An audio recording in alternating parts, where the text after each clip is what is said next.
சென்னை வாக்காளர் பட்டியல் தீவிர திருத்த விண்ணப்ப படிவத்தை தவேகவினருக்கு வேண்டுமென்றே ஆட்சியாளர்கள் தர மறுப்பதாக திமுக மீது தவேக தலைவர் விஜய் குற்றம் சாட்டியுள்ளார். இது தொடர்பாக அவர் வெளியிட்டுள்ள வீடியோவில், இந்திய அரசியல் சாசனம் நம் தமிழகத்தில் இருக்கும் அனைவருக்கும் கொடுத்திருக்கும் உரிமையில் மிகவும் முக்கியமானது வாக்குரிமை. ஒரு மனிதன் உயிருடன் இருப்பதற்கு அடையாளமாக இருப்பதில் அவருடைய வாக்குரிமை ரொம்ப முக்கியம். வாக்குரிமை வெறும் உரிமை மட்டுமல்ல, நம்ம வாழ்க்கை. தமிழகத்தில் இருக்கும் நம்ம யாருக்குமே ஓட்டு போடும் உரிமை இல்லை என்றால் நீங்கள் நம்புவீங்களா? நான் பயமுறுத்துவதாக நினைக்க வேண்டாம். அதுதான் நிஜமும் கூட. கொஞ்சம் ஏமாந்தால் நம்மளைப் போல லட்சக்கணக்கான பேருக்கும் இதே நிலைமைதான். ஓட்டு போடும் உரிமை இல்லாத மாதிரியான நிலைமை வந்தாலும் வரலாம். இதுக்கு முக்கிய காரணம் அந்த வாக்காளர் பட்டியல் சிறப்பு தீவிர திருத்தம்தான். கடந்த ஜனவரி மாதம் எடுக்கப்பட்ட கணக்கெடுப்பில் 6,36,00,000 வாக்காளர்கள் தமிழகத்தில் இருக்கிறார்கள்.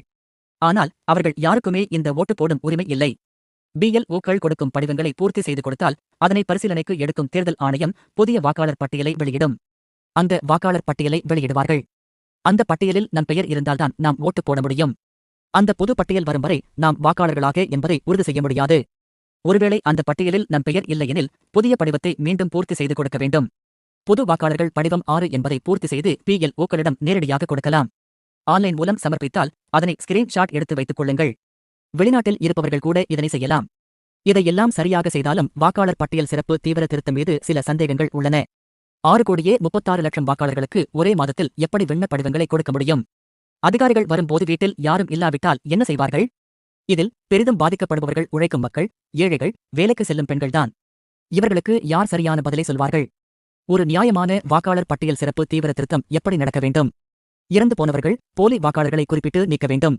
ஏற்கனவே ஓட்டு இருப்பவர்களுக்கு மீண்டும் பதிவு செய்ய வேண்டும் என்ற பெயரில் இவ்வளவு குழப்பங்கள் என்பதுதான் கேள்வி. புதிய வாக்காளர்கள் ஓட்டு இல்லாதவர்களை மட்டும் சேர்த்தால் போதாதா? 2021 மற்றும் 2024 இல் ஓட்டு போட்டவர்களும் இப்போது மீண்டும் பதிவு செய்வது என்பதுதான் குழப்பம். இதன் காரணமாகத்தான் நாங்கள் இந்த திருத்தத்தை எதிர்க்கிறோம். புதிதாக புகார்கள் எழுகின்றன. தவேக தொண்டர்களுக்கு படிவங்கள் கொடுப்பதில்லை என்ற புகார்கள் எழுந்துள்ளன. இதை யார் செய்கிறார்கள் என்று நான் சொல்ல வேண்டியதில்லை. இப்போது இருக்கும் ஆட்சியாளர்களும் அவர்களுக்கு கைப்பாவையாக இருக்கும் சிலர்தான் இதை செய்ய தொடங்கியுள்ளனர். எனவே இதனை சாதாரணமாக எடுத்துக் கொள்ளாதீர்கள். அனைவருக்கும் விண்ணப்ப படிவம் கிடைத்தாக வேண்டும். அப்படி கிடைக்காவிட்டாலும் ஆன்லைனில் இந்த படிவம் கிடைக்கும். முதல் முறை வாக்காளர்களுக்கு இந்த படிவத்தை பூர்த்தி செய்ய உதவ வேண்டும். ஏனெனில் வரும் தேர்தலில் இவர்கள்தான் முக்கிய பங்காற்ற உள்ளனர். எல்லா விஷயத்திலும் பிரச்சனை கொடுக்கும் இவர்கள் ஓட்டு போடும் விவகாரத்தில் உத்தமராகவா இருக்கப் போறாங்க? வரும் தேர்தலில் நாம் யார் என்பதை காட்ட வேண்டும். நம் பலத்தை காட்ட வேண்டும். அதுக்காக அந்த பலமான அதிகாரமிக்க ஆயுதமான ஓட்டு ஜனநாயகத்தை கையில் எடுக்க வேண்டும். அது இருந்தால்தான் அந்த வெற்றியை நோக்கி நாம் பயணிக்க முடியும்.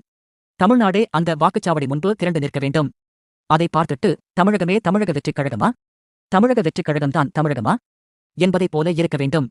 ஆன்லைனில் விண்ணப்பத்தை பூர்த்தி செய்யும் போது சில பிரச்சனைகள் வர வாய்ப்புள்ளது. உங்களின் வாக்காளர் அட்டை மற்றும் ஆதார் அட்டையில் உங்களின் பெயர் சரியாக இருந்தால்தான் பூர்த்தி செய்ய முடியும். எனவே உஷாராக இருங்கள் என்று அவர் கூறினார்.